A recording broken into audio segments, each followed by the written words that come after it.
50 years ago today, Steven Spielberg released his definitive shark movie by the name of Jaws, which 50 years later is still one of the greatest films ever made and has spawned a franchise that still is talked about, that still makes people afraid to go into the water.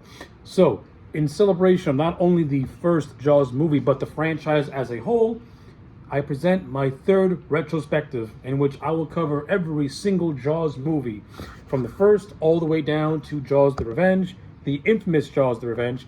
I'll give a history on every single movie, some tidbits about each, and how I feel about every movie on a personal standpoint. And as well, I'll cover some of the side media that was released in the interim. So, with all that being said, get a bigger boat, and let's journey through the shark-infested waters of Amity Island.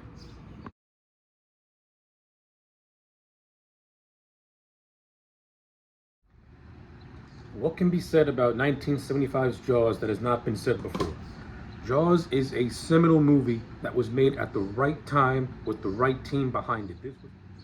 This film is often credited as being the granddaddy for what we now call the summer blockbuster movie season, in which these high concept movies get released and in turn the studios get a very, very high profit margin. Jaws laid the foundational groundwork for that, and it was maybe 2-3 years later when Star Wars came out that cemented that fact. So Jaws did a lot more for the movie industry than I think people really want to give it credit for. It was one of those films that had very state-of-the-art special effects. It was the first real film that Steven Spielberg ever directed. I know he did the TV movie Duel. Everyone knows that, but to me, Jaws is what really gave Steven Spielberg his big break. Jaws was the movie that really put him on the map as a filmmaker, as a talent to watch in the future. More or less, Jaws to me is the perfect encapsulation of what Steven Spielberg is and what his skills are and what he brings to the table as a filmmaker. Jaws has it all. It's got horror, it's got suspense, it's got some comedy, it's got witty, entertaining characters, it's got a fantastic cast of talent for the time. Jaws is everything rolled into one tapestry of awesome. However, if you actually do your research and you actually look at the behind the scenes making of the film, this was not an easy movie to put together. Like, Jaws was, because of the complications of the animatronic shark and Steven Spielberg really being green as a director, and the fact that a lot of ideas had to get cut, Jaws is a movie that almost never happened. I mean, there were moments where the studio nearly shut this movie down because it was going over budget, it was going over schedule, it was just becoming a hassle. In addition to the animatronic shark barely working during the production of the film in Martha's Vineyard, you just had other stuff that was going on as well. Like the making of Jaws is as fascinating as the movie itself. And if you have the Blu-ray or DVD, there's this excellent making of documentary that's 2 hours long that covers every single aspect of the making of this film. It includes Peter Benchley, which everyone knows wrote the original novel to Jaws in 1974, which was adapted into this film. I'm not going to do a whole lot of comparison between the book and the movie, mainly because I've never really read the book in full. I know the differences. I know what the book has and what the movie changed. So I'm not going to go into too much into it. All I can say is that when Carl Gottlieb took the pen and wrote the script, and when other ghostwriters came in to help polish it up, they more or less took a lot of the unnecessary subplots of the book and they threw them away, and they stripped down the story to the basic points. And to me, that makes a more efficient story, that makes a more nail-biting story. Because the book, you have Ellen Brody having an affair with Matt Hooper, you have the whole thing of Mayor Vaughn being in town with being involved with the mafia, hence why he's very hesitant to close down Amity Island because of the shark attacks. And you have just other fluff stuff that really bogs the story down, and I mean, yeah, I guess you could say it's good character development, so to speak. But personally speaking, when you watch the movie, you still get good character development even without that unnecessary fluff, because now you're just focusing on the characters and you're focusing on the task at hand. And that's where I feel the movie is more efficient and more structurally sound than the book is. Now that's just my personal take. Again, in all fairness, I didn't really read the book in full, so I don't want to like lambast the book that much. And just to give a few other notes before we start the review proper, I like how the overall Jaws story was taken from a real life event. So when Peter Benchley wrote the novel, he got the idea of a fisherman catching a shark off the Long Island Sound, and that gave him the idea to want to do this thing. And then after he did his research, he discovered the 1916 shark attacks that happened on the Jersey Shore, in which a shark terrorized those beaches for a week or so. And so that's where Benchley got the idea for the Jaws novel. So he took real life events and he applied that to his story, and how he was able to wrap it all into a story. I thought he did a good job overall. Good stuff. And one more interesting tidbit: Jaws is also known for bringing a famed special effects artist, Bob Matty, out of retirement, and it was actually Bob Matty, with his work with Joe Elves, that helped to create the animatronic shark, which was, which I mentioned earlier, was very state of the art for by 1975 standards. You didn't really have an animatronic like this that had realistic movements for its time. Very complex technology for its time. Now, of course, we all know the horror stories about how the shark belly worked and how the salt water basically just screwed up the mechanical system. And this is what led to Spielberg thinking outside the box, which I think was actually much more effective when you look at it in hindsight. So, with all that background information out of the way, let's finally talk about this movie proper. As I mentioned earlier, there's really not a whole lot to say about the first movie. There's what can you say about Jaws that has not been said? The movie is near perfection, or just simply perfection, depending on how you look at it. From start to finish, Steven Spielberg put together a tightly paced movie, a tightly written movie that is held together by strong performances.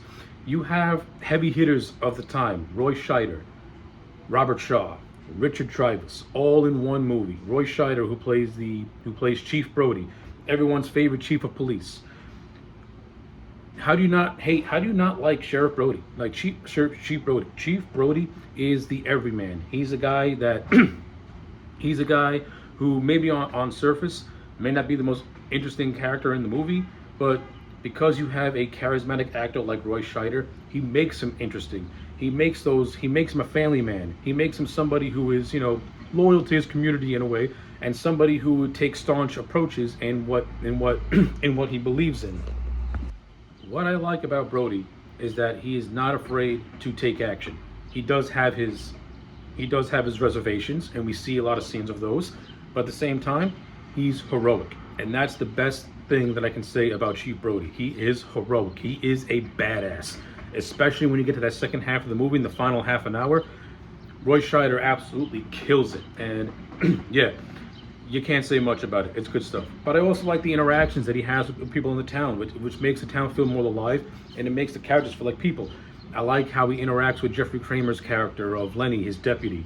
They got some fun comedic bits to it. I like the brief interactions he has with Polly, who's basically his receptionist.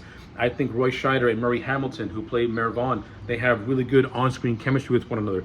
And you can tell that while they're not adversaries, and since Vaughn is a mayor who has to look for the best interests of the town, you can also see there's an underlying mutual respect between the two, and maybe a little bit of a friendship, or at least a deep respect that the mayor and the chief of police have. Even though the mayor is very staunch in his methods as well. Like, he needs to keep Amity Island open, because if they close it down for the summer, then they're going to have a struggling winter. Now, again, as I said, in the book, it's because of the town having ties to the mob.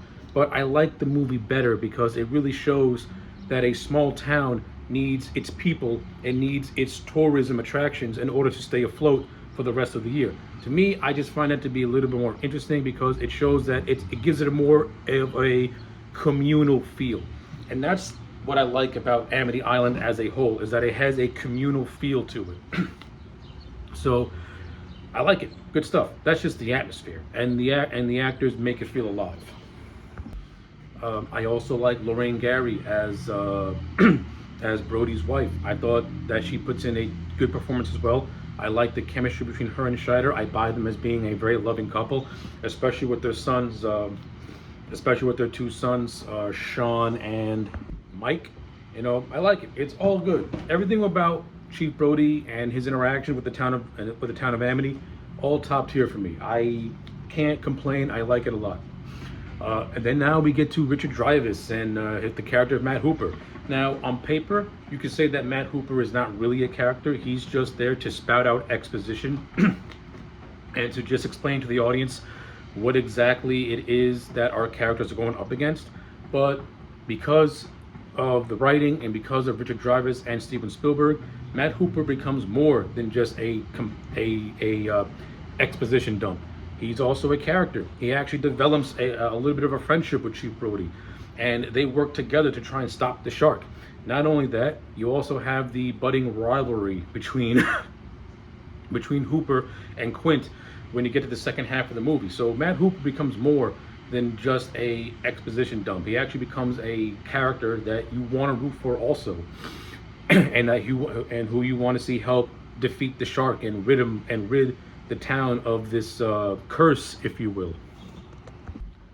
And then finally, we get to our third major player. That is Robert Shaw as Quint, the Ahab of this movie. Before I get going, what I do like about Jaws is that I like how Steven Spielberg structured the movie like Moby Dick. No, that's actually pretty cool. Quint, what can you say about Quint? He's eccentric. He's a badass. He's a hunter. He is somebody with a very dark history, who has a dark sense of humor. And Robert Shaw encapsulates all of that within his performance. He can be both funny and he can be haunting all at the same time. And the perfect encapsulation of this is when he tells the story of the sinking of the USS Indianapolis to Hooper and Brody, in which during the World War II, a Japanese submarine sunk the Indianapolis, and while the crew was able to survive the sinking, they were picked off one by one by a bunch of sharks that picked them off.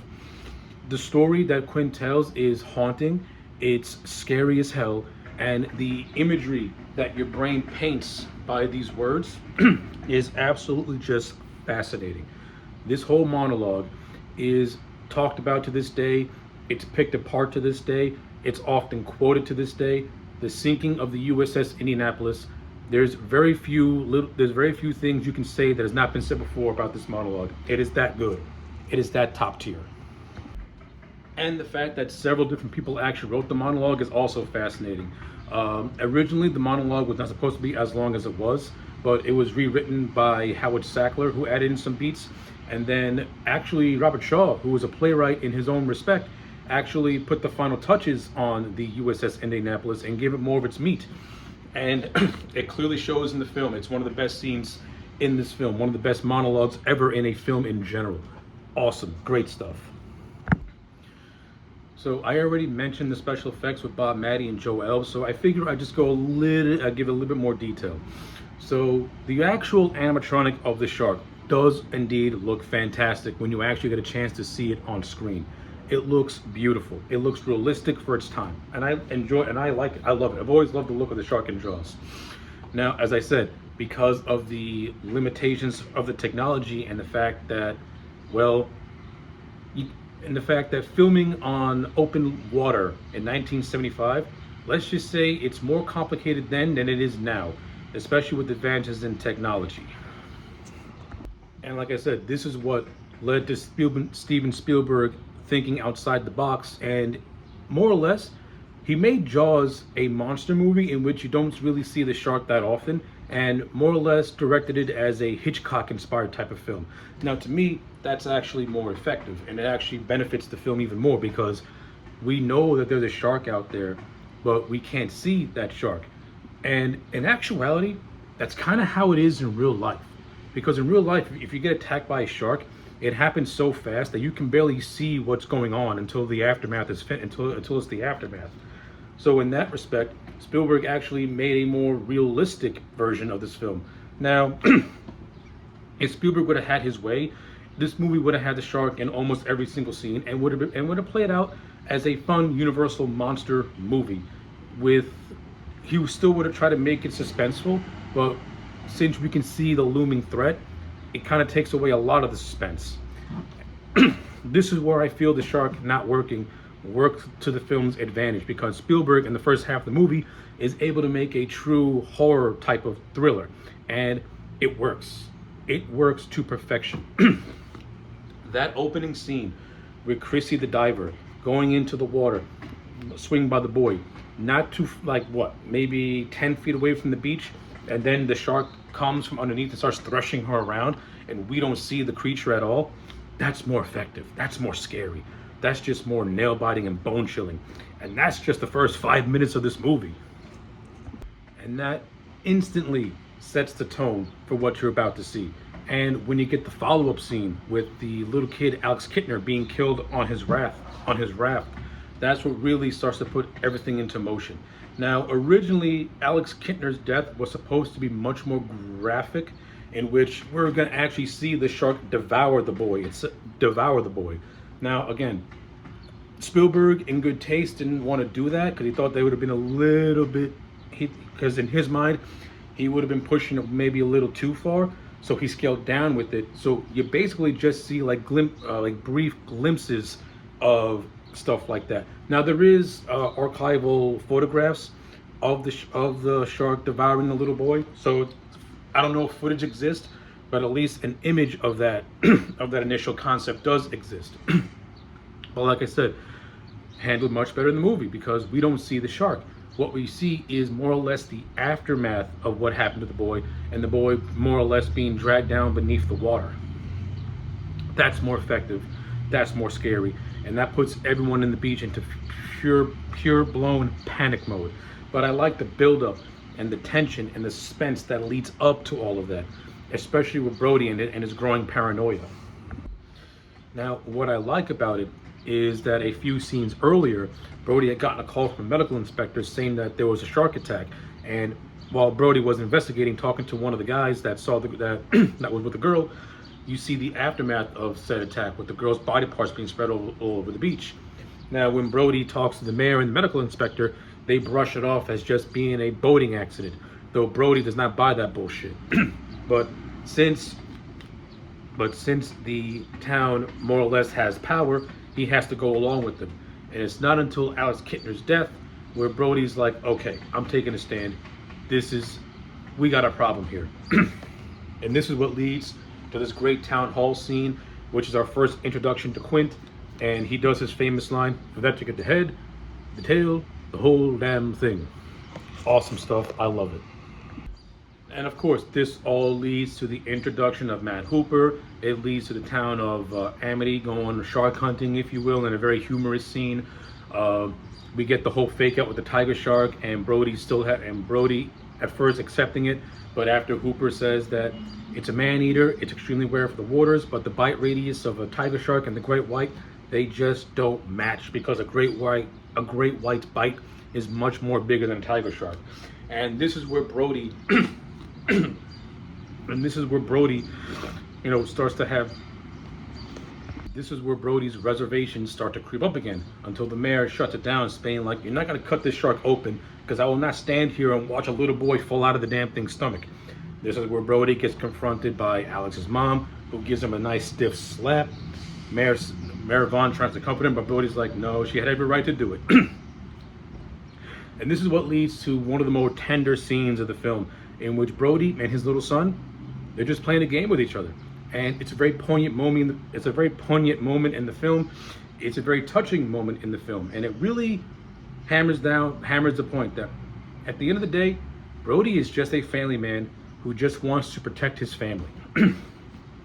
And it's done with no dialogue. Just Johnny Williams' excellent score, which I did not touch on yet. I'm just gonna get out of the way. John Williams score, fantastic. The opening scene, the opening Jaws theme, that dun dun dun dun dun dun dun dun dun dun dun. What I like about it was that at first Steven Spielberg thought that it was a joke because it sounded so simple, but after Johnny Williams played it more and you actually put the music to the footage, Spielberg was like, holy shit, this instantly makes my movie. I love stories like that. Yeah, Johnny Williams score, A tier, S tier, perfect. If you even try to change it, you're more or less spitting on the Holy Bible at that point. Without Johnny Williams' music, this movie does not work. But I digress. After Brody and his son have this father-son moment, you get Matt Hooper, and the entire scene just says that Hooper wants to examine the shark. Since Brody's chief of police, he's in his right to do so. And this is where they discovered that the tiger shark is not the shark that they're looking for. And this is where they go out in the middle of the night to try and more or less find evidence of the real shark. And then what I like about this scene is that it was done in a swimming pool of Verna Fields, the film editor of the picture. It's simple stuff like that that makes this movie, to me, just make it much more awesome. It's Spielberg using the tools at his disposal in order to make this movie work.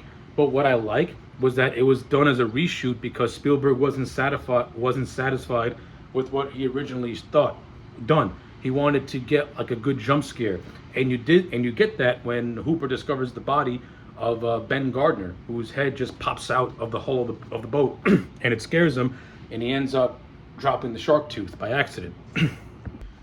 And all this leads to the 4th of July and the carnage that ensued on the beach on that day.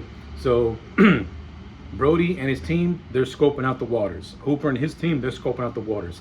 They think they see a shark, but it's just two kids pulling a prank. Unbeknownst to them, the shark is actually going into the estuary. Now, why is this important? Brody's son Mike is in the estuary after Brody had told him to go into the pond because he thought that he'd be more safer there. But it's actually the flip side, because the shark ends up attacking Mike and his kids, and also attacks this poor dude who's in a little rowboat. And this is actually the only real gruesome scene you see in the movie, in which through the waves of the water you see a brief glimpse of the shark as it goes to grab the guy's leg, and then you see the aftermath of the severed leg fall into the bottom of the ocean. Now this is another gruesome scene that Spielberg cut, because right before the rowboat guy is supposed to die, he actually saves Mike from being attacked by the shark and tries to get him to safety before being dragged down to the bottom of the ocean. I prefer the film version of it. I think it plays out more effectively like that. even though that scene would have been horrific to watch, the movie kind of handled it better by not being overly graphic with it, because Jaws does not need to be graphic. It needs to have implied graphicness, and it needs to have just the aftermath of it all, because it's much more effective that way, and it can put your mind to the test to see just how much carnage this shark can really wreak. So after all is said and done, we're in the hospital. Mike is in shock, but he's okay. But this is where Brody confronts Mayor Vaughn and says they gotta hire a contractor. They gotta hire Quint. Mayor Vaughn is still thinking to himself that he could still save the season by going into August, but Brody shuts him down. I wanted Brody to say, "You had your chance for that if we could have acted sooner, but you chose to wait. So now you're fucked." Basically, the entire premise of this hospital scene is Brody telling the mayor, "You're fucked. You didn't act when we told you to act, when you could have possibly saved August. Instead, you waited for the last minute, and now you're done." But this is where Mayor Vaughn gets his head out of his ass and gives Brody permission. Hire the fucking guy. Get rid of this problem. Let's do this.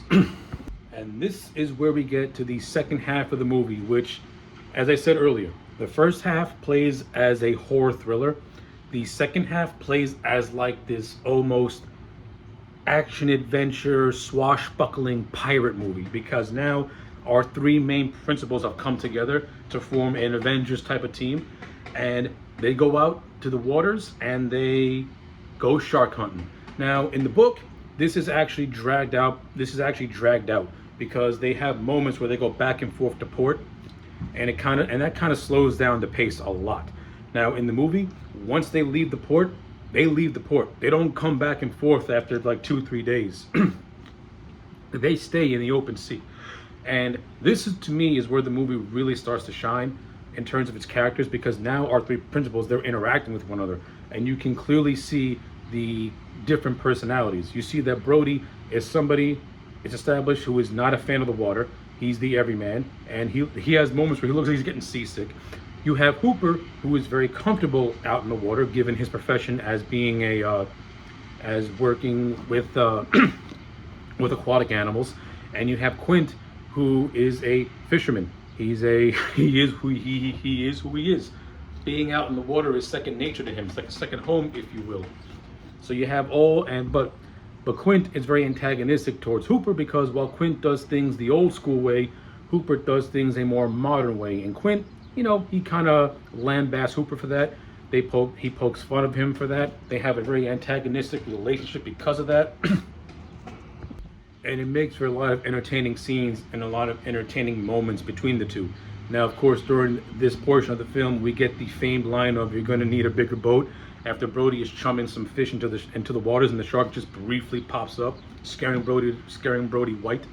And of course, this leads to the great scene in which all three of our guys are just chilling, having a beer or so, and they start bonding with each other over their battle scars. And this is where Quint and Hooper start to develop a more mutual respect for one another, and maybe almost a friendship with each other, because they start being antagonistic toward each other and they start being more friendly towards each other. And I like it. Richard Dreyfuss and Robert Shaw play it off really, really well, and they got unsung chemistry in this movie. But of course, this is also what leads to the famed USS Indianapolis speech, which was great as well. After all said and done, the boat starts to get attacked by the shark, which floods the engine. And this is what leads to basically the last half hour of this movie, in which it's all guns blazing. Hooper goes into a shark cage, trying to poison the shark. It should be noted that real shark footage was done for this particular scene, and it was done by documentarist by the name of Vern and Valerie Taylor.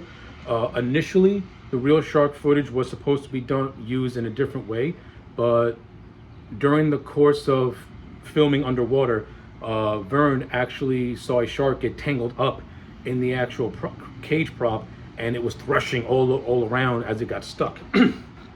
But then it eventually broke free. And they actually repurposed the scene to fit the tone of the documentary footage that was shot. And to me, it actually comes across as much more thrilling and much more chaotic, because you got this shark that's stuck in this apparatus and it's trying to escape itself, and and the way it was shot was very how can I put it? Let's just say something that you don't want to see in real life. We'll put it like that. And how they were able to repurpose the script to match the footage, I thought was actually done fairly well. But this leads to Hooper escaping, finding coverage, but also at the same time, we say goodbye to our man Quint, who is killed by the shark after putting up a resistance. And of course, this leaves Brody all by himself. He does whatever he can. He does whatever he can to try and fend off the shark. He throws a tank into it, and then we get the final image of a shark with the tank in its mouth, chomping down, swimming full speed ahead at Brody. And just as it gets within an eyelash, Brody gets that iconic "smile, you son of a bitch," shoots the motherfucker, whole thing explodes, our heroes are saved, Hooper is still alive, he and Brody swim to shore, and that's the end. The book has a much more different ending, as opposed to the movie's more action-packed, more satisfying ending. Now, in the book, Quint does die. It's implied that he drowns and was possibly bitten, but the shark's demise is not as the shark's demise in the book is not as thrilling as it is in the movie. Actually, it's played as something that's a little bit more suspense-driven and more haunting. So The shark is beat up. He's wounded, but he's still going, and he sees Brody. And the shark is swimming towards Brody, looking to get that final shot. But before the shark can get to Brody, the shark succumbs to its wounds and it dies. I mean, when you're reading it after watching the movie, you're like, that's it? The shark just dies from blood? The shark just dies like that? Like, where's the exclamation point? Where's the period? But also in the book, Hooper is also killed. So Hooper doesn't live in the book, which sucks because Hooper's great. This is where the movie did a much more improved ending that really fit the tone of the movie and really has a much more satisfying climax. And again, the movie did it right, where the book kind of didn't do it right. But yeah, that's basically everything I got to say about Jaws. This movie is a perfect 10. It's flawless. There is no flaws. Everything works from a technical standpoint, an acting standpoint. Bill Butler's cinematography, which I didn't even touch on, is on point. You got some excellent shots in this movie. There's this one shot that I absolutely love where you have a setting sun on the ocean and you have Quint, who is decked out all in shadow, almost looking like a creature from hell, almost looking like a painting from hell, so to speak. Beautiful. Like, you'll know the shot when you see it. It's a breathtaking shot. I like how Steven Spielberg tried to did this movie in a handheld fashion, because it creates a more realistic vibe, especially when you have characters in the water. Because when you're in the water, you see like this, and Spielberg was able to mimic that by having a movie that was done mostly handheld, and it worked. It works for the tone. It gives them a more realistic vibe to it, and it just makes it feel like you're in there with these characters. This is why Spielberg is often noted as being a genius, because he's able to take ideas that the people present to him and he's able to make those ideas come alive while also mixing in his own ideas as well. That's why a lot of Spielberg movies are a collaborative effort. Like, everyone plays a part in bringing his films to life, and Jaws is no exception. Now, as I said earlier, this movie ended up being a massive success and starting off what we now know as the summer blockbuster. Jaws won awards and things of that nature, becoming a monstrous success. And then, about 2-3 years later, we are introduced to a sequel, and this sequel gave us the infamous tagline of, "Just when you thought it was safe to go back into the water."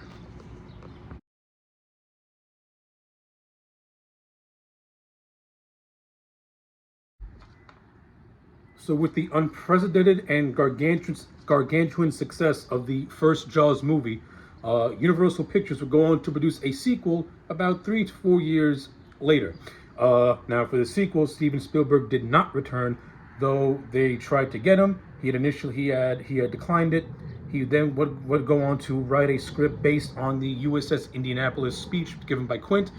The studio, while intrigued by the idea, did not want to do that since it would stray too far away from the Jaws concept. They wanted Jaws 2 more or less to be a direct sequel to that first movie, continuing the story of Chief Brody and the community of Amity, as they now got to go up against another shark. So I'm just gonna say this: the behind-the-scenes production of Jaws 2 is just as chaotic and is just as detailed as the production behind the first movie. Yeah, there's a great documentary on the Jaws 2 Blu-ray that more or less highlights the behind-the-scenes chaos and the making of this film. But there's also some stories that were not covered in this documentary.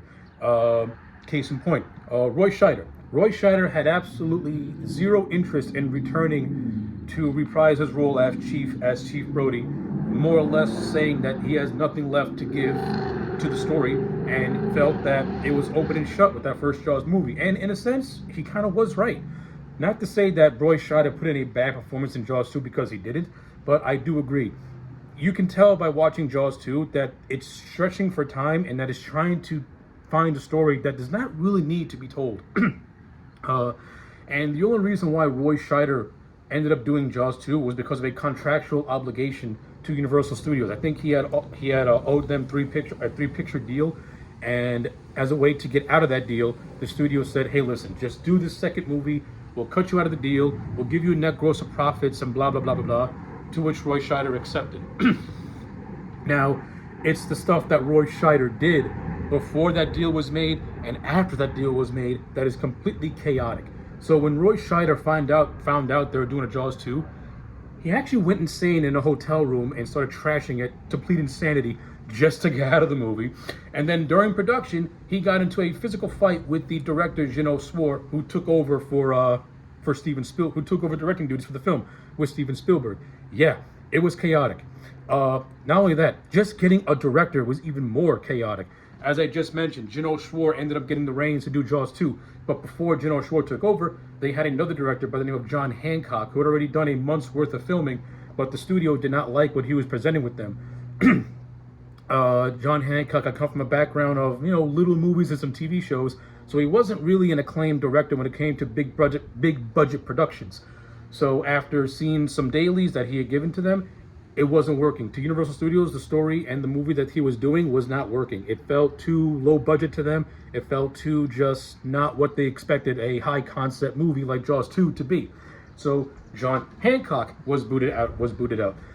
For a short time, production designer Joe Elves and film editor Verna Fields were dabbling in co-directing, but the WGA, the Directors Guild of America, was against that idea and they wouldn't sanction it. And it was actually at the request of Joe Elves that Universal Studios take a look at Gino Swart, who had just done Rod Sterling's Night Galleries and a couple of other TV movies. So, and Gino Swart, for a sequel like this, if you're not going to get Spielberg, Gino Swart was actually a decent choice because Jaws 2 is a much more action-oriented movie when compared to the first movie. The first movie is an adventure movie disguised as a horror movie. This movie is an action movie disguised more or less as a slasher movie. Jaws 2, when you watch Jaws 2 and you compare it to the slasher craze that was starting to come up in 1978, Jaws 2 has that similar vibe. It has more emphasis on teenage characters. They're more the center focus than Chief Brody is. No, Brody does have his stuff that he's doing, but he's not what you would say the primary focus of this movie as he was in that second movie. This has a more teenage vibe, more like teenagers doing stuff. One of the best descriptions I heard from Carl Gottlieb, who was one of the co-writers, he basically wanted to recreate the 1950s teenage craze, only where they were cruising down broad walks and boulevards in cars. He wanted to do that, only modernize it where they're just sailing around the Bay of Amity. And that's basically what you got with Jaws 2. Mike Brody, he's more of a central figure in this film, along with his brother Sean. Like I said, Chief Brody, Roy Scheider still helms the movie, and he does the best possible job with the very just thinly written material that he's given. Basically, Roy Scheider is repeating the same beats he did in the first Jaws movie, only you don't have Quint and you don't have Matt Hooper. You don't have Robert Shaw, and he doesn't have Richard Jarvis to bounce off of and create a cool dynamic. He's basically just him going from person to person, place to place, situation to situation, all until you get to the climax of the movie. Which I will say this: the climax of Jaws 2 is badass. It's cool as fuck. But the build up to that climax, yeah, Jaws 2, as I mentioned earlier, it does have a more of an emphasis on action, but also dives into some dramatic aspects that on paper, if fully fleshed out, could have been interesting, but not for a Jaws movie. So, with all that out of the way, let's talk about Jaws 2, and I'm going to give my thoughts on how I feel about the 1978 follow-up to Steven Spielberg's classic. As I mentioned before, the plot of Jaws 2 is just a rinse and repeat of the first Jaws movie. Brody, he is police chief of Amity. For the last couple of years, Amity has been prospering. Amity has been doing some developments. You have this character by the name of Len Wein, who is like a rich dude who has been doing some finance for Amity, and they're opening up a bunch of new resorts. Brody and his marriage still on good terms. His kids are growing up. Mike's a teenager, wanting to do teenager things. And Sean, well, he just wants to do what his brother does and tag along and spend time with him. Keep that in mind for later. Yeah, so like on surface level, Brody's life is basically at status quo as it was in the first movie. He's just doing his rounds as the police chief. Now, the opening prologue says differently. Now, before we actually get to the reintroduction of Brody's character, the film starts off underwater with some deep sea underwater divers as they're just swimming around taking photos of the orca, the remains of the orca, I should say. And then they are attacked by the new great white. I'm gonna say this. Johnny Williams' score in Jaws 2, I think, is one of the most underrated scores of a movie like this. Johnny Williams made a sequel to his score, and it's actually very good and very underappreciated. And I like he doesn't overly reuse themes that he established in the last movie. Like, he tries to do remixes and tries to incorporate some new elements, and I like it. I think the score of this movie is top notch, and it's one of the positive aspects that I do have, along with Roy Scheider and the rest of the cast. So, but I digress. But now back to the actual plot of the movie. So the whole thing is basically Chief Brody going to a ceremony that his wife put together, and this scene basically introduces us to the characters that we're going to be following through most of the film. We get the return of Murray Hamilton as Mel Vaughn. Unfortunately, this will go down as one of Murray's final performances he puts on screen before his untimely passing. Now, the story of Murray Hamilton and his inclusion in Jaws 2 is actually that of a very tragic story. It was during the production of this movie where Murray Hamilton had found out that his wife had got diagnosed with cancer, and he left production to go be with her.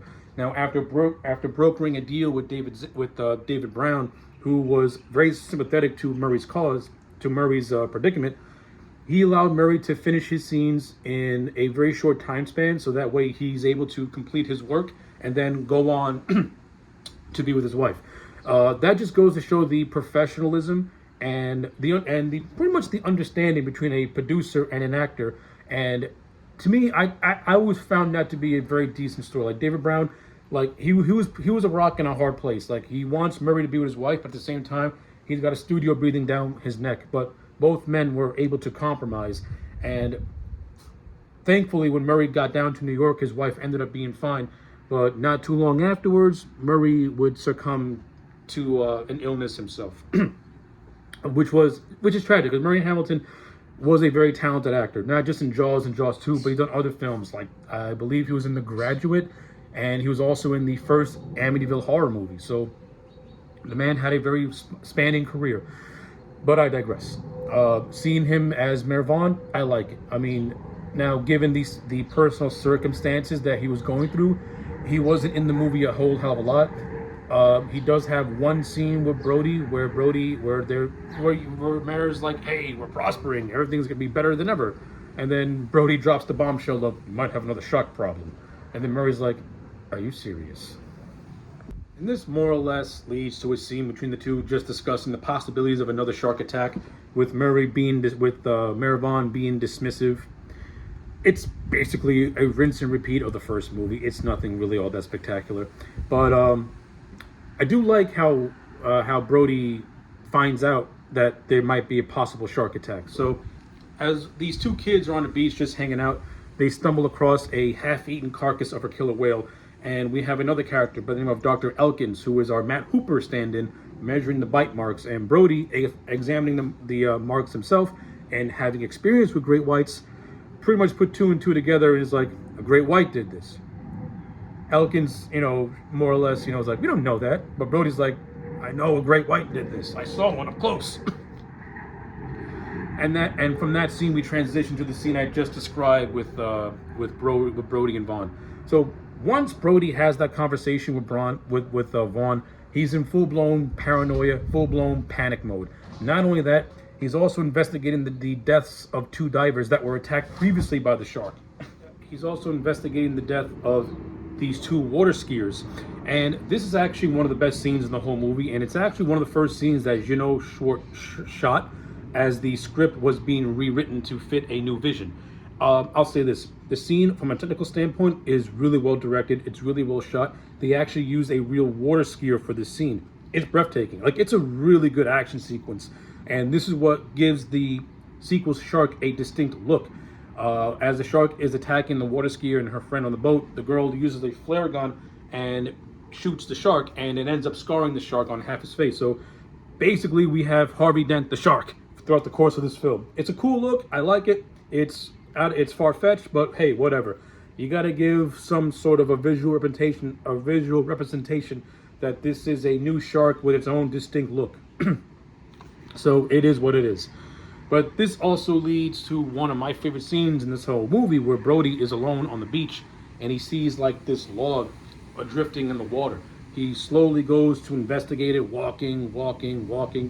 He goes to pick the log up, and the girl's charred corpse just lunges at him. It's a really good horrific scene that's really well paced and well directed. But I like how the movie does a fake out. Like, you think maybe the shark is going to be under the driftwood, but it's not. It's just the corpse. Again, it's a nice callback to what Hooper told Brody, that sharks can attack you in 3 feet of water, only 10 feet away from the beach. So that's a nice little visual homage to that little reference, to that little tidbit from that first movie. So I like it. I like stuff like that. So now Brody is totally convinced that there's a shark out there. He starts to coat his bullets in cyanide. We get a and this is where, more or less, this is where Brody now starts to go into more panic mode, as he causes a riot, almost a near riot on the beach, when he starts shooting his gun off and mistakes a school of bluefish for the shark.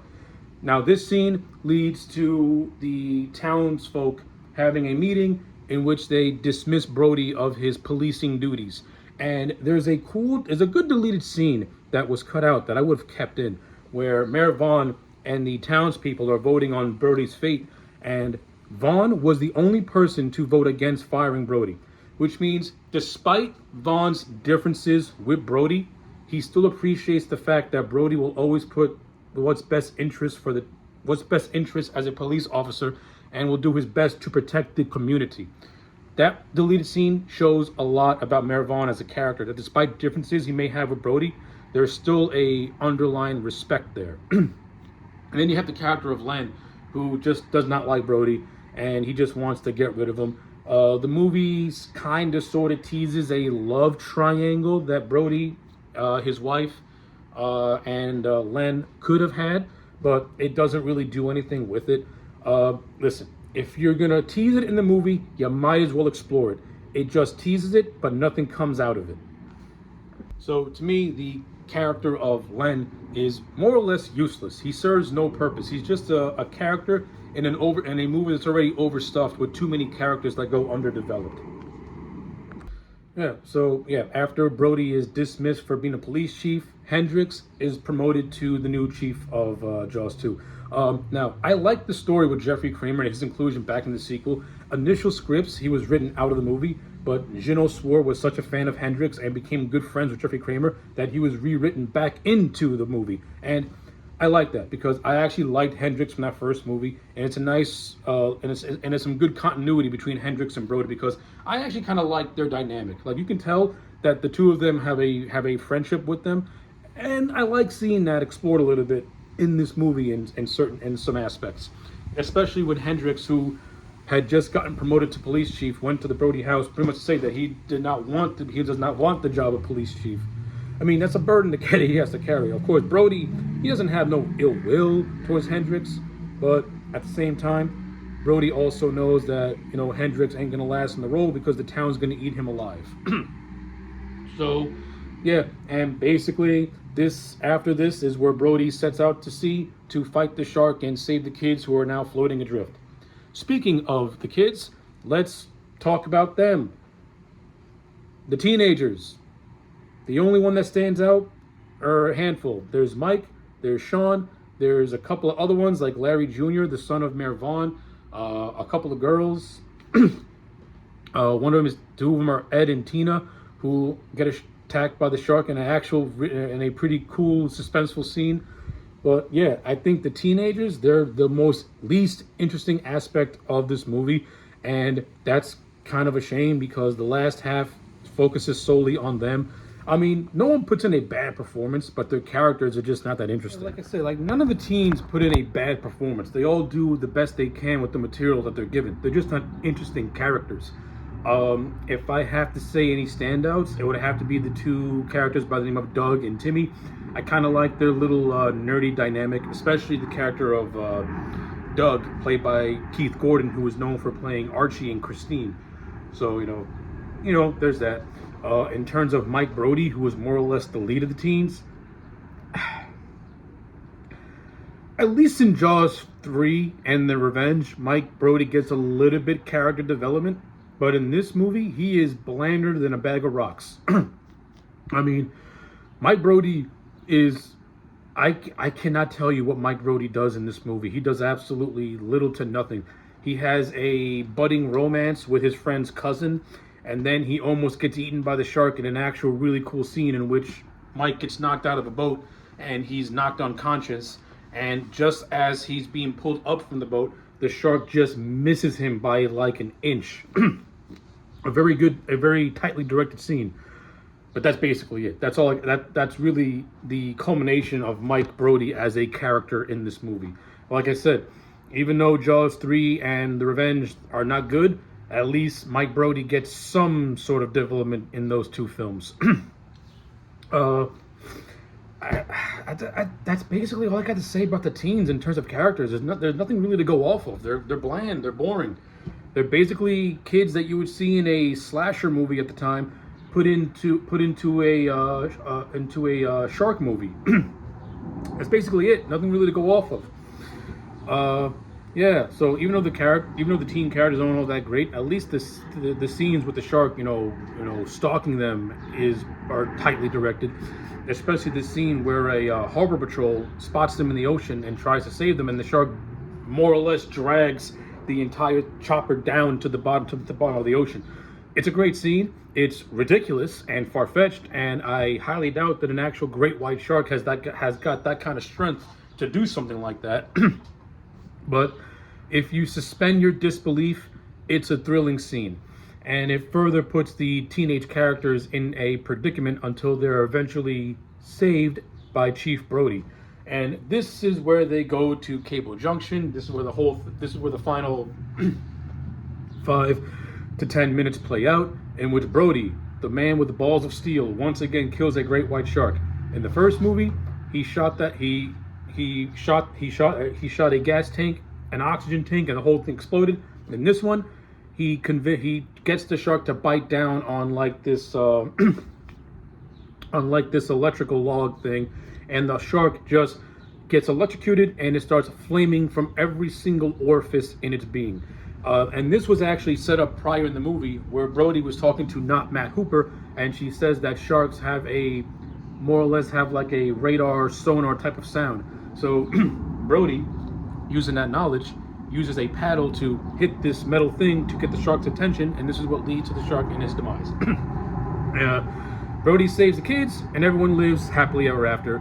And that's basically Jaws 2 in a nutshell. So my overall thoughts on Jaws 2 are as follows. This is a movie that puts its special effects first and puts the characters and story second. And that's really evident when you watch this movie back to back with the first movie. Like this, Jaws 2 is very, very shark heavy. I'll give Janor Swore this. He knew that he could never replicate what Spielberg did in that first movie, so he tried to make Jaws 2 his own. And by making it his own, his idea was, okay, instead of waiting to show the shark, let's just show the shark from Jump Street. Let's just make this more action-based and really separate it from what came before it. For that, I give Janor Swore a lot of credit. As an actual director, in terms of how he handled those action sequences, well done. And that's a shoot. Well done on Janor Swore. He really understood the technical aspects of piecing together action sequences, and you can tell that he's a very good action director. Now, when it comes to directing the characters and trying to develop the story of the film, that's where this movie struggles. This movie tries very hard to justify its existence by telling a story that's really not that compelling. Like Jaws 2 does not have an overall compelling story. It's just a rinse and repeat of that first movie with some extra dramatic bits to try and make it feel more human. like the whole pseudo love triangle with Brody's wife and Len Peterson, which goes nowhere. You have the whole teen drama, which is just, put that in any slasher movie at the time, and it doesn't stand out at all. In this movie, it sticks out like a sore thumb because at the end of the day, we're watching Jaws to see the shark attack people, not to see teen drama and shit like that, which is the least interesting aspect of this movie.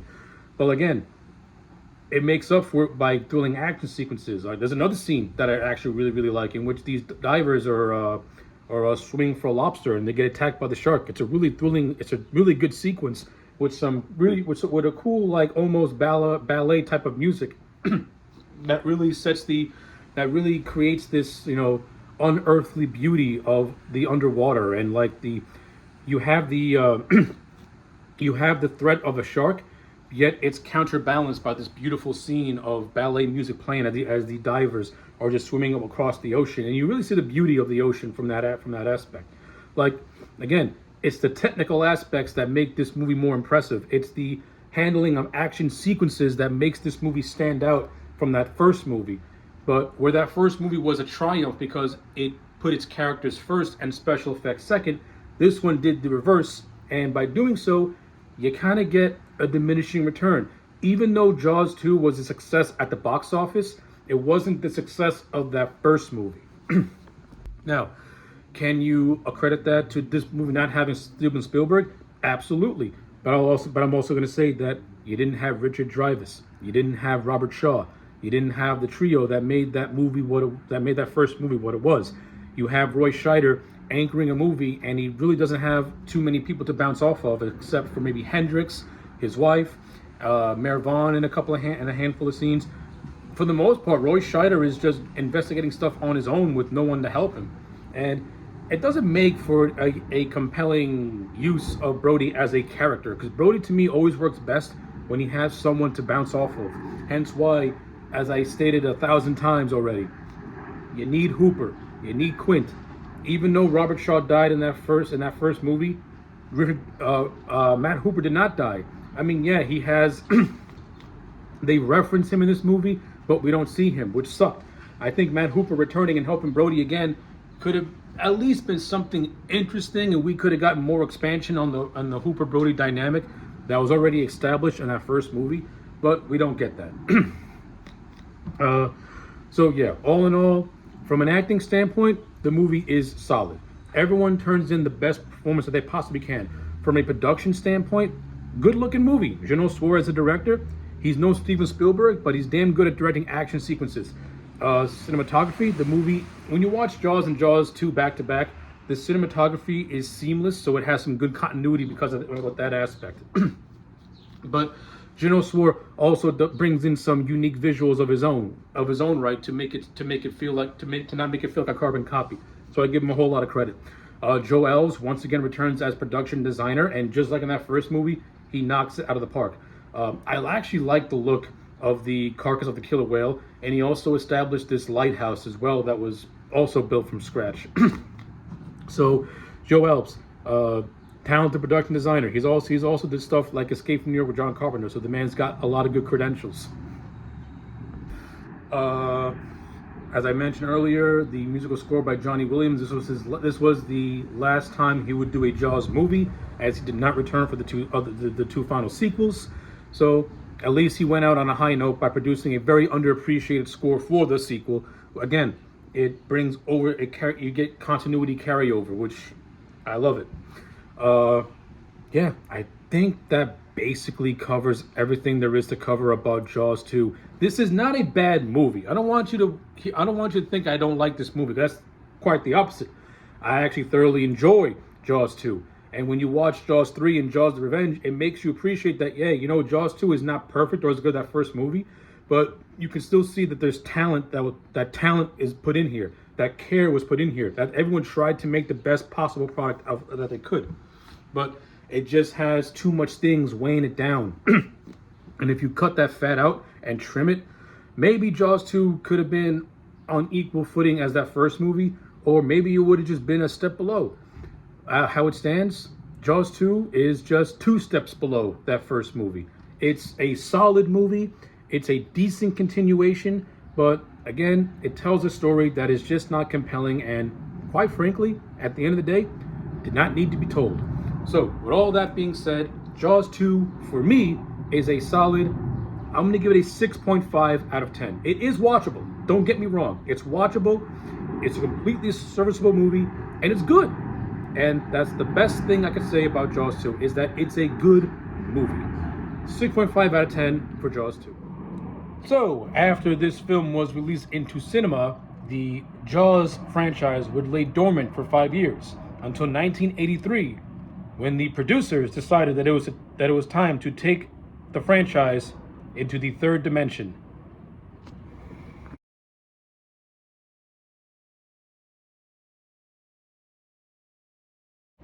Well, we have now come to the decline of the Jaws franchise. Now, many would say that the second movie was where the decline really started, because Jaws 2, though it's not a bad movie from a fundamental standpoint, it is the first signs in the cracks of, we just don't have any story to tell about a killer shark attacking a community, because a concept like that can only work for one movie, and trying to do more with that, especially with the Jaws franchise, yeah, that's when it becomes a milk train.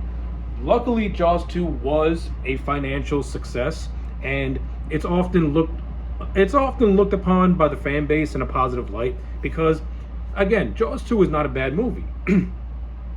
But we get to Jaws 3, or Jaws 3D, and this is a bad movie. Jaws 3 is atrocious. This is a horrible, horrible movie. But before we talk about Jaws 3 proper, let's go over the backstory a little bit. So initially, David Brown and Richard Zanuck wanted to do a Jaws spoof movie. Originally, Jaws 3 was going to be Jaws 3 People Nothing, and it was going to be a send-up or spoof on the Jaws franchise. I think that initial concept was what should have been done, because at least they would have been poking fun at themselves, and having read some bullet points of what the spoof would have been, they could have made for a very entertaining movie, especially since I think one of the opening scene was going to be a shark attacking one of the producers in a swimming pool, which I thought would have been absolutely hysterical. And I think they're also trying to have Steven Spielberg do a cameo. And initially they were going to get Joe Dante from The Howling and Gremlins fame to direct it. However, that concept fell apart when Steven Spielberg pulled a power play. Of course, this is during the time where Steven Spielberg was really becoming the golden boy of New Hollywood. So his word mattered, because his movies made money. And since Steven Spielberg directed that first movie, he was not really too keen of having his work get spoofed on. So that concept was kiboshed. And this is when they brought in Richard Matheson, and Richard Matheson would go on to write the initial screenplay for Jaws 3. And Richard Matheson, right from the jump, had no desire to want to do this movie. Hell, he didn't even like the script that he written. They had given him a whole bunch of mandates. They wanted the film to take place at SeaWorld, basically, which it does. They wanted him to write a role for Mickey Rooney, which he did. Ultimately, Rooney would not even be cast in the movie. And Matheson has gone on record saying that his initial concept that he wrote was good, and the one that ended up being made was not what he wanted, was not what he written, and not what he thought was going to happen. He pretty much poo-pooed the final product, calling not really being a fan of Joe Elves, who is the director of this movie. Yeah, like Jaws 3 just has so many things going against it, and when you watch the finished product, it's one of those things where, like, yeah, this movie should have been a spoof, because watching this movie feels like a parody of the Jaws movies. It takes itself too seriously, and which it shouldn't. The 3D gimmick is completely unnecessary and goofy. And I agree with Richard Matheson as pertains to Joe Elves. Joe Elves, as a production designer, the man is fantastic. He did the first 2 Jaws movies. He did Escape from New York, among other things. But as a director, yeah, you can tell this movie was done by somebody who has no experience directing movies. No tension, no nothing. Scenes are just not directed properly. Some of the acting comes across as extremely flat. The characters are uninteresting. Like Joel's, yeah, you can tell that Joel's needed to do maybe have a few more directing credits under his belt before taking on something like this. I appreciate the fact that they tried to more or less keep it in the Jaws family by having somebody who was closely connected to those first two movies take over directing duties. But yeah, this movie proved that maybe they should have gone for a more seasoned director instead of Joe Elves. I mean, I'll say this. I think the concept of the movie is interesting. Like, what would happen if a shark got into Sea World, and started wreaking havoc? Like, the concept on paper is interesting, but the execution is just abysmal. Like, this movie is poorly executes that concept. The 3D aspect doesn't make it any better. The characters are so thinly written and so just generic that it's like watching paint dry, which is a shame because you have some talented actors in this thing. You have Louis Gossett Jr., who plays Calvin Bouchard, who is the runner of SeaWorld. Gossett Jr. probably puts in the best performance of this entire movie, which is not saying a lot. You have Dennis Quaid, an actor who I am a fan of, who plays Mike Brody, an older version of Mike Brody. Yeah, you have a Brody in this movie, and he is as boring and forgettable as any other character in this movie. It feels like he's Mike Brody in name only. Like, the only thing that Mike Brody does is that he works at SeaWorld, and he has a girlfriend who works at SeaWorld, and that's about it. He makes a passing reference to the past two movies and to Chief Brody, but that's about it. Like, Mike Brody has no character. Like, we don't know who he is. We don't know who he is. We don't know what made him want to have an interest in working at SeaWorld and stuff like that. Like, we get no backstory. We get no gaps. We have Bess Armstrong, who plays his girlfriend. Bess Armstrong, yeah, she's just as boring and generic as everyone else, which is a shame because she's not a bad actress. She does nothing. And then you have another actor by the name of Pooch. He plays Sean Brody, and he's nothing. He's not Sean Brody's a non-factor in this movie. He does absolutely nothing. And the chemistry between Dennis Quaid and the actor who plays Sean Brody, non-existent. To me, they don't have enough scenes where I get to see their brotherly bond. And I'm like, what is this? This is like nothing. Then you have Leah Thompson from Back to the Future, who plays the love interest of Sean Brody. She's as boring and forgettable as everyone else. And don't get me started on this movie's special effects. It's laughable. The 3D gimmick. This movie was made in 3D because they knew that what they had was garbage. So in order to make some sort of a profit back, they just tapped into the revived interest of 3D. Jaws 3 came out in a time where you had Friday the 13th Part 3, which tackled the 3D aspect, and it's often hailed as one of the better movies of the revived craze. And Amityville 3D, which I only saw once, and that movie was a drizzling piece of shit. But yeah, it's no wonder the 3D revival of the 80s kind of died out quickly, because you have movies like this that don't do it that don't have the gimmick serve the story. It uses the gimmick to hide the fact that you're making a terrible movie. Yeah, the 3D gimmick brings it down. The special effects in this movie, it felt like it was made in some guy's garage. Like, the shark effects look like crap. Some of the production design is decent. Like, I do like the look of SeaWorld. I'll give it that. The movie also has the use of a real killer whale and a real dolphin, so that was pretty cool. And I'm not going to say this movie is not devoid of certain scenes that I think are okay. You do got some decent shark scenes, and that's about it. The movie does this whole thing of a fake out in which two sharks are actually in the theme park. At first, they think the shark they capture, which is a baby shark, was the one that was causing all the havoc. But after that shark was exposed early to the public, it dies from shock. And it's revealed that this was not the shark that was killing people. It was actually the shark's mother that's also in the park that was killing people. I mean, you can put two and two together and kind of realize that, yeah, this baby shark is not causing the amount of damage that we've seen so far. Like, we literally saw a man get devoured and his arm get ripped off. We saw a fish at the beginning get his whole body chomped off. Like, are you kidding me with this? This fake out was dumb and stupid. Another aspect that I kind of sort of liked was the character of Fritz Simmons, played by Simon McCorkindale.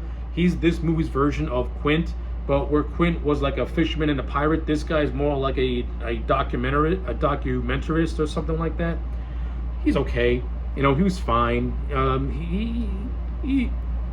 He just serves his purpose to die, which he did, and and the way Fritz Simmons dies is ridiculous. So he has a grenade in his hand and he tries to launch into the shark mouth, and he ends up being devoured by the shark, and the shark chomps down on him while he's trying to struggle out of the shark's belly.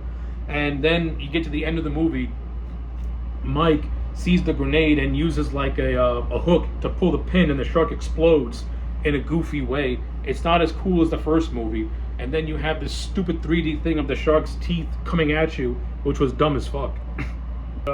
Yeah, that whole the whole ending is fucking weird. It's so fucking stupid. Like, you set up that this movie has a killer whale and two dolphins, and you would think that these three animals would come together to try and fight the shark and have an entertaining underwater fight, which would have been cool. It would have been goofy, but at least it would have been cool. But no, we don't get that. The dolphins are in this movie and they serve no purpose. A killer whale is introduced and it serves no purpose. Like, you had something on a silver platter. You could have made an entertaining final fight between underwater animals and it would have been cool as hell. Instead, you give me a poorly done retread of Chief Brody's triumph over the first shark. You get this crap. And then you have this whole subplot of people being trapped in an underground water tunnel, and yeah, that serves absolutely no purpose at all. That was also dumb. Oh yeah, and this is also the movie that has the infamous scene of the shark. Oh my god, you have to watch this scene to believe it. I'm going to do my best to describe it. It's towards the end of the movie, before the shark gets killed. It slowly swims its way to this underwater laboratory type of thing.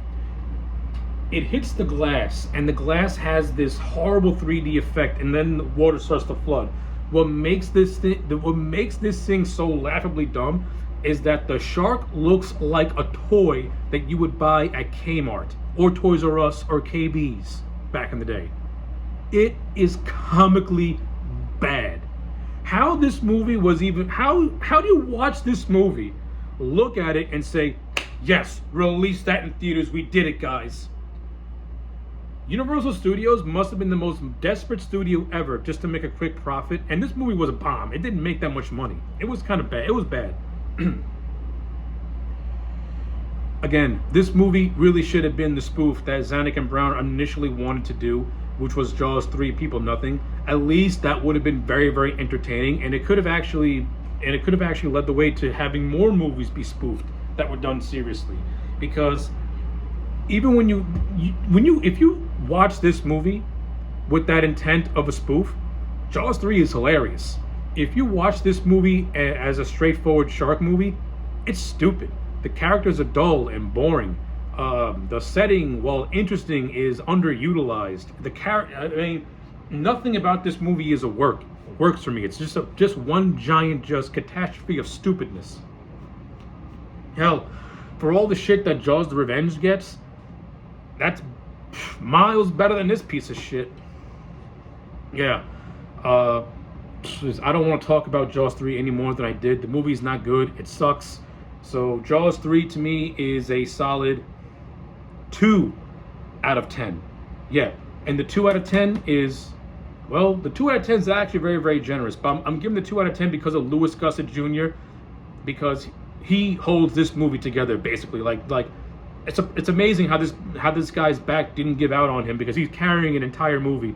And the scenes that he's in are the scenes I'm the most invested in, because I actually like his character. Like, he's a businessman, but he's also a guy that you kind of sort of like and understand. Everyone else, their talents are wasted. Dennis Quaid's talents, wasted. Bess Armstrong, wasted. Fritz Simmons, actually, you know what? I'll give McCorkindale the same thing as Louis Gossett Jr. I actually kind of like Fritz Simmons, and I kind of like the dynamic that he has with his friend Jack. I kind of like their scenes together. So yeah, those three characters, Jack, Fritz Simmons, and Bouchard, hold this movie together. Everything else, it just sinks under the weight. And Joe Wells, as a director, he doesn't make matters any better, because you can tell that he has no idea what he's doing. So yeah, a 2 out of 10 for Jaws 3.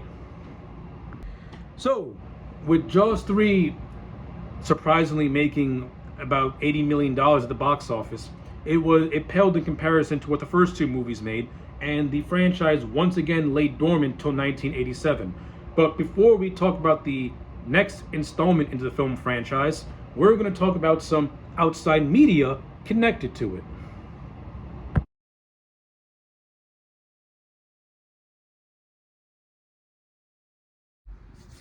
So this is the part of the retrospective where we take a break and we discuss outside media connected to the Jaws franchise. As everyone knows, Jaws is not just a film franchise. Jaws was initially based off the book by Peter Benchley, and as I mentioned earlier, the book and the movie, they have a lot of differences and they got a lot of similarities. Whether or not which one you prefer is entirely up to you. As I mentioned, I never read the book, but I know the differences. And as I said, I prefer the movie to the book mainly because the movie scoops out all the uninteresting stuff and it highlights the stuff that is more interesting. But if you want to read the book just for completionist sake and to get a different perspective on that first movie, what the hell? Go for it. Do it. I'm going to do it myself when I eventually get around to it. But aside from Jaws being based off a book, Jaws was also in video games. Everyone knows that Jaws was on the original Nintendo, the NES, with its LJN produced game, which came out not too long after Jaws: The Revenge. I'm not exactly sure on the timeline. I played it once, and listen, it is what it is. You know, it's a basic game. Graphically, it's good for its time, but in terms of what you have to do, it's basically one of those games where you just go diving underwater, you collect stuff periodically, you face the shark, and then you get an ending cinematic where you stab the shark with the boat. Very similar to how Ellen Brody does it in Jaws: The Revenge. There's nothing really to the game. It's just nothingness, which is a shame because this is the Nintendo, and you had games like Super Mario Brothers and Contra that pretty much pushed the system to its limits, so to speak. So when you get a game like Jaws, which doesn't really do anything, it's kind of lame. But aside from a very poor Nintendo game, you have the game Jaws Unleashed, which was released to the PlayStation 2, I believe, in 2006. I've seen clips of this game. I've seen videos of this game. It's not bad. Graphically, it's okay. It does have a story to it that follows Mike Brody, if I'm not mistaken, that is a direct continuation from the first movie. So there is an actual storyline behind this thing. But what makes this game interesting is that you actually play as the shark. You get to control the shark itself, which is actually pretty cool. You get to attack other sea animals. You get to attack humans. So, I think for what it is, it's a game I've always wanted to play, but never got around to it. Maybe one day I will actually play it, and why not? Just for the sake of, hey, I played Jaws Unleashed. It is what it is for its time, and it's not bad. And Jaws also had other media like pinball machines and stuff like that. Jaws is also known for having a lot of imitation movies. Everyone knows the Piranha, which was directed by Joe Dante. Piranha is basically a Jaws spoof is basically a spoof of Jaws because it's directly inspired by that film. You have other shark movies, with the more notable one being Deep Blue Sea.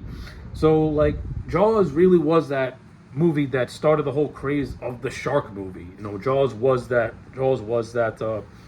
launching off point. Often imitated but never duplicated. There's yet to be a shark movie that can capture the essence and the magic of that first Jaws movie. And I don't care what other movies came before it, like 47 Feet Under, I think the movie's called, or Open Water, which is a found footage shark movie. They all pale in comparison to Spielberg's classic. But that's just a brief history of the outside media of Jaws. I almost forgot to mention one of the more cooler things this franchise was able to spawn, and that is the old Universal ride that sadly they got rid of, which to this day still really irks me because I love that Jaws ride from Universal Studios Orlando. So basically, and there's videos on YouTube, basically you are taken on a tour of a mock set of Amity Island, and periodically the shark would come out and jump scare you. It was basic, but it was cool, and for its time, it was actually pretty innovative. And I have memories from being 6 and 13 going on this Jaws ride and absolutely loving it. Yeah, my love for Jaws as a franchise in that first movie goes back to for as long as I can remember. Yeah, I've always loved this ride. I always thought it was like one of the coolest things. It was like one of the reasons why I loved going to Universal Studios was to experience the Jaws ride, because it just was cool. It was interactive. You had a guy who was acting as a tour guide, and and it really brought that feeling of authenticity. And I like how he would play out certain moments from the movie, and it was just cool. It was a cool experience. And like like I said, there's videos on YouTube. So if you're someone who is like not my age, but you never had a chance to experience that ride, watch those videos. And if you're also my age and want to like experience that again, also watch the videos of the ride. They're on YouTube somewhere. So yeah, give them a watch. But as someone that will always have those memories in my head, it was like some of the best times was going to Universal Studios, and not just the Jaws ride itself, but just experiencing the park as a whole. But the Jaws ride was always a highlight for me, and hopefully one day they'll bring it back. It's wishful thinking, but hey, one can hope, right?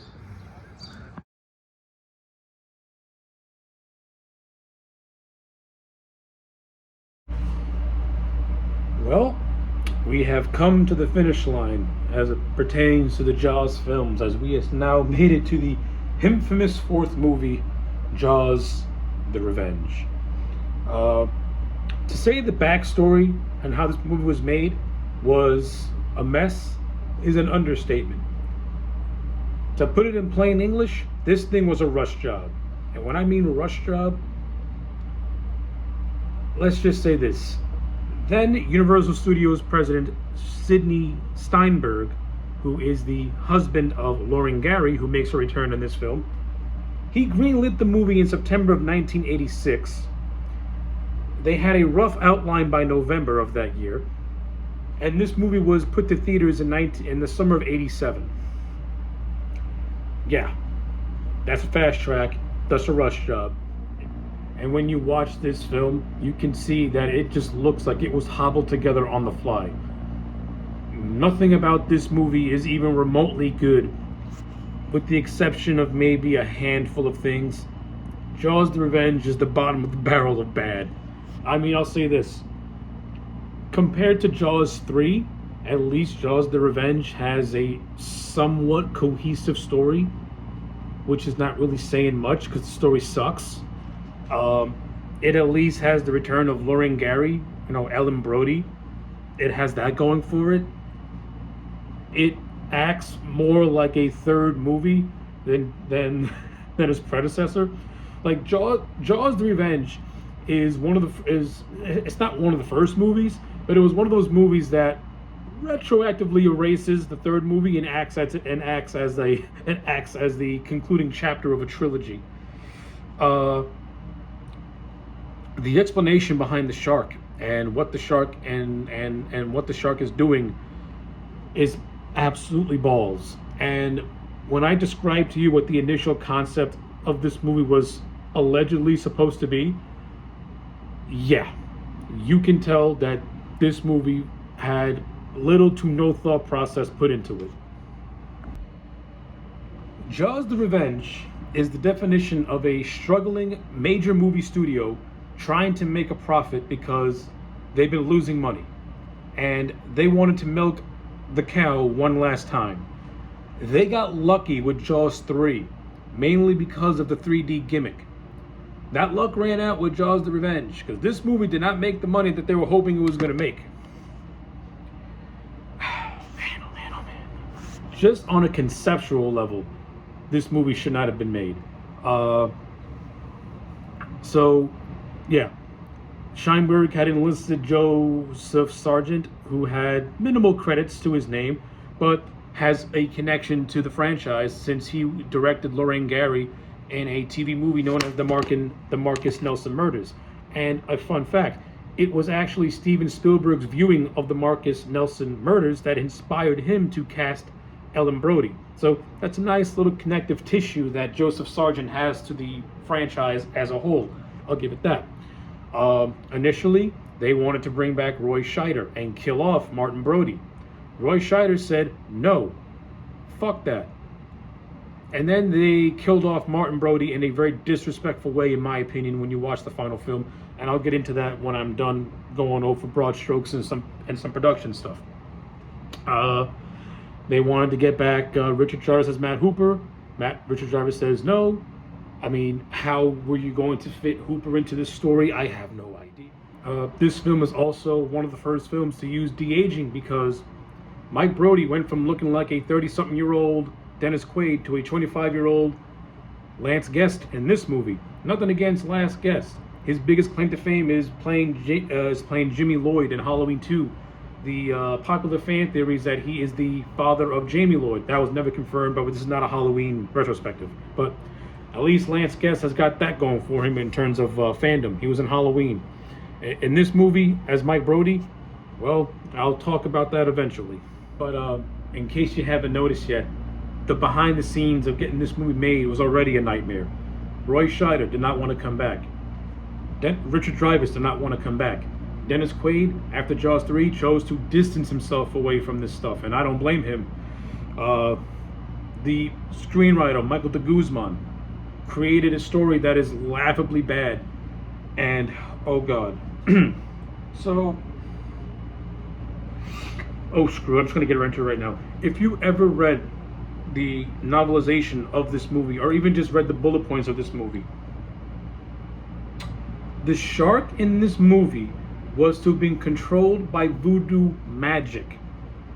So, according to the novelization, this voodoo shaman was going to place a curse on the Brody family, and he does that by having the shark go after said family. And when you watch this movie, they make a reference to this subplot that was deleted from the final film. Now, this entire movie also gets muddied because it doesn't give a good, because it pretty much would the voodoo subplot have helped this movie? No. I mean, it would have made some things made sense, but just the whole idea of taking a franchise that was mostly grounded in reality and then putting a mystical element to it would have been absolutely freaking stupid as hell. This is Jaws. It doesn't require high thinking. It's a shark invades a place. People got to come together to try and stop it. There's no need for no voodoo magic nonsense. It just creates too many stupid things. I mean, yeah, now by taking this subplot out of the final film, it makes the whole final film feel pointless and directionless because now it's trying to find an excuse as to why the shark is hunting down Ellen Brody specifically and following her all the way to the Bahamas. It's fucking stupid. This movie is fucking stupid. The story is stupid. Everything about this movie is stupid. You know, I'll say this though. I like the opening 10 minutes of this movie. I like how the opening credits is a nice callback to the first movie with the camera underwater and you get to see, and we go back to the POV of the shark. That's a nice callback to the first.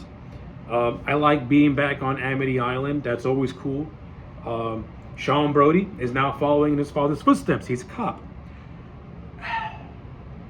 And we also find out that Martin Brody died of a heart attack. Not only did he die of a heart attack, Ellen Brody implies that it was his fear of the sharks that gave him a heart attack. When you watch Jaws 1 and Jaws 2, this man went face to face with two of these motherfuckers and had balls of steel. And you're telling me he just has a heart attack because of that? What, did he just forget that he fought two sharks almost face to face? I'm gonna try and keep my composure because it's stupid things like that in movies that just irk me. Because you take established characters who have a badassery to them, who have balls of steel, and then you kill them off and write them off in disrespectful ways. All because they didn't want to be in your shitty movie. But yeah, Evidently, this story kicks off with the death of Sean as he's killed by a great white shark who has once again come to Amity Island. And as and so Ellen's way of thinking why Sean died is because she thinks that the shark is out to get her family. This movie implies that the shark in this movie is a relative of the previous sharks from the last three movies. Oh my god, this movie gets more and more fucking stupid. And of course, this is where the whole voodoo subplot was supposed to have come in to try and connect all this together. Just like I said, just on a conceptual level, this thing is so fucking dumb and so fucking stupid. Oh my god, I don't even want to. Oh. So, to make a long story short, Mike Brody convinces his mom to come with him to the Bahamas. And yes, the shark follows them to the Bahamas.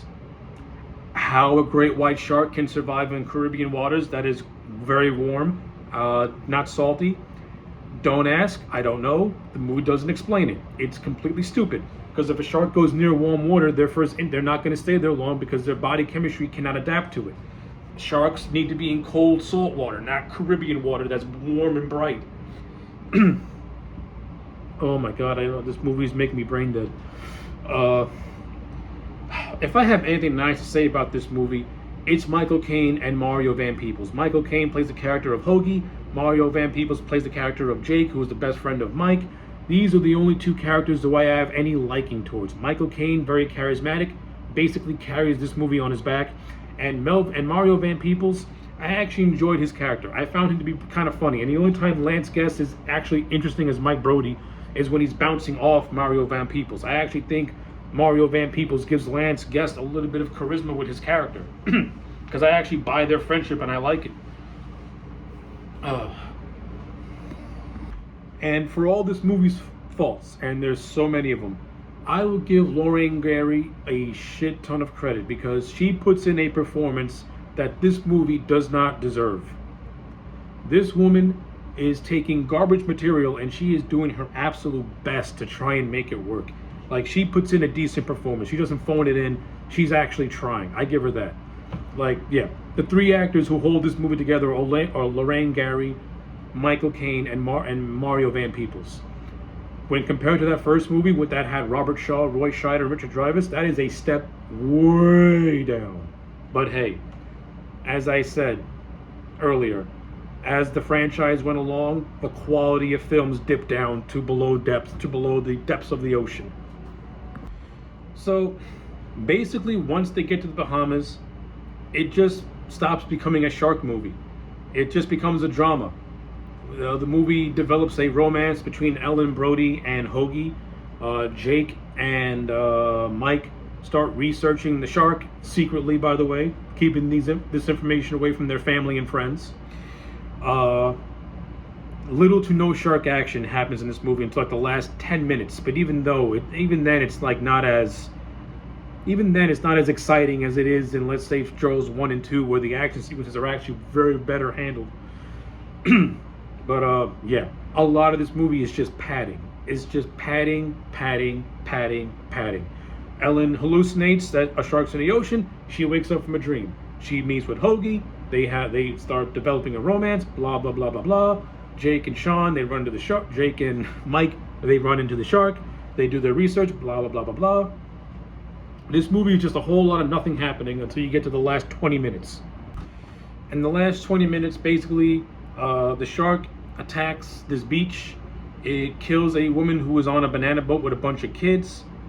I'll say this: the shark in this movie, from an animatronic standpoint, looks much better than it did in the third movie. So I'll give it that. I mean, there are a lot of scenes where the shark looks like a fucking hand puppet, but that is what it is. The production design is a step up from the first movie, from Jaws 3. That's another positive. The whole last act takes place in a giant tank on a movie studio, and you can tell because that backdrop ain't fooling nobody. And that backdrop is not fooling anybody. You don't fool me, pal.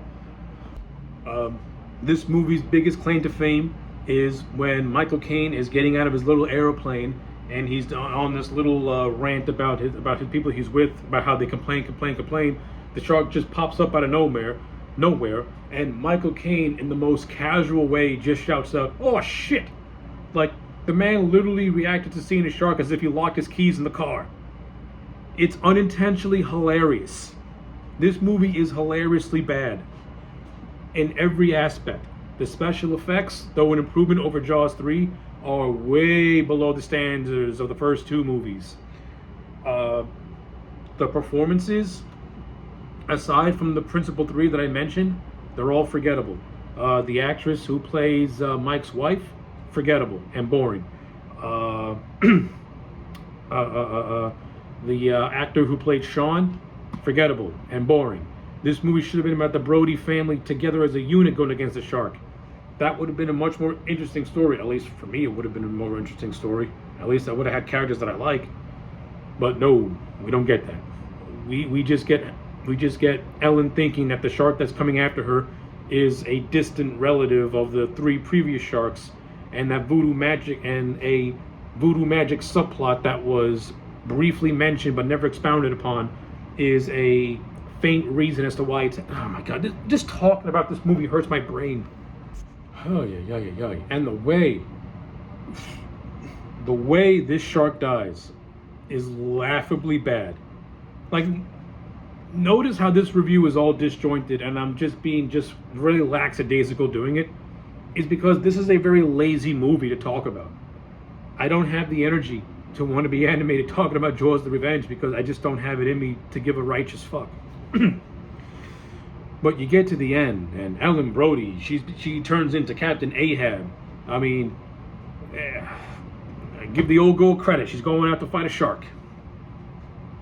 But how it intercuts with her and Martin battling their respective sharks is just cartoonishly laughable.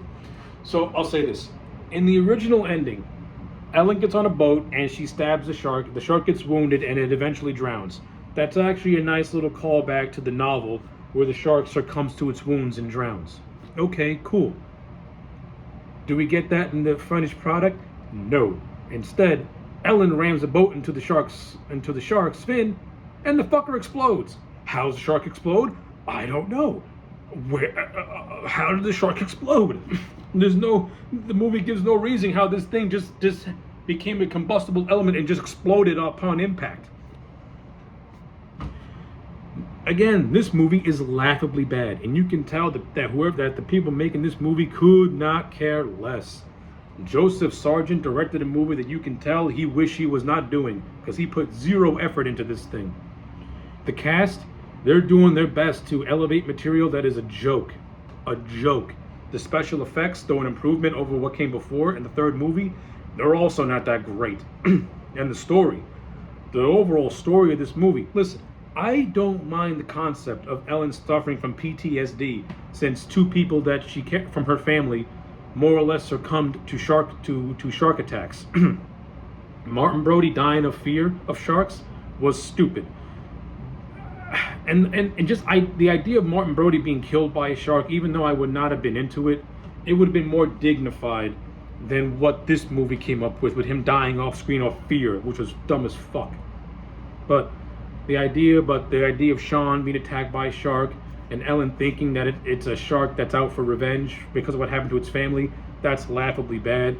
I mean, if you would have played that as just Ellen having PTSD and not have no mystical element and made it more of a mental thing that's going on in her head, and then people are trying to convince her that that's not the case at all, maybe that could have worked.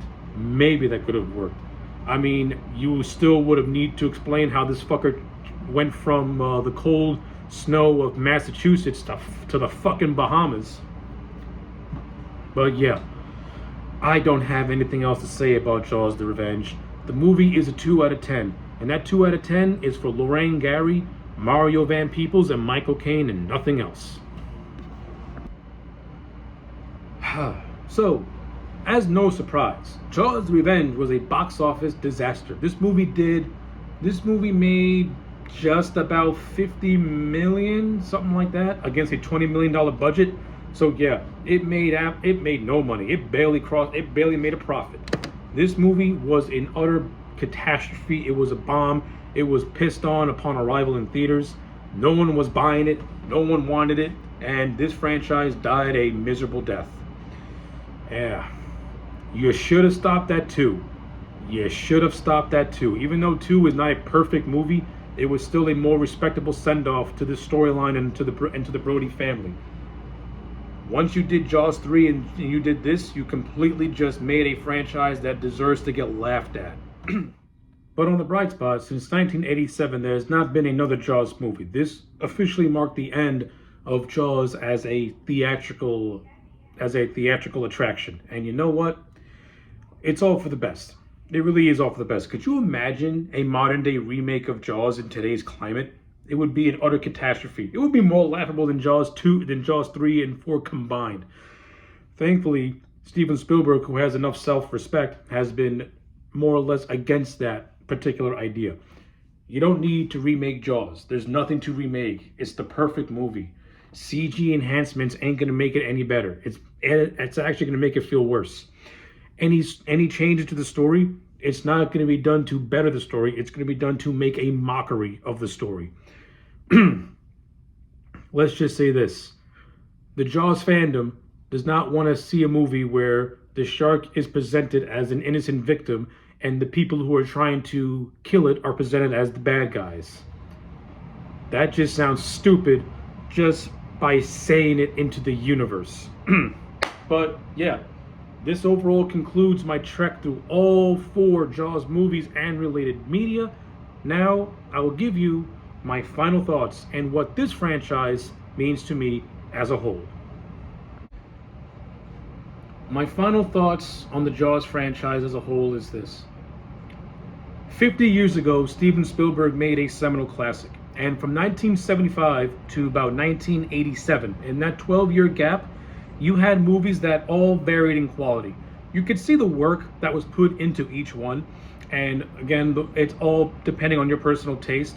But even the bad Jaws movies, you can see the work that was put into them.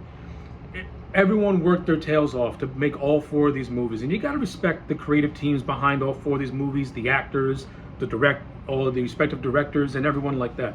They all came together. No one ever wants to make a bad movie.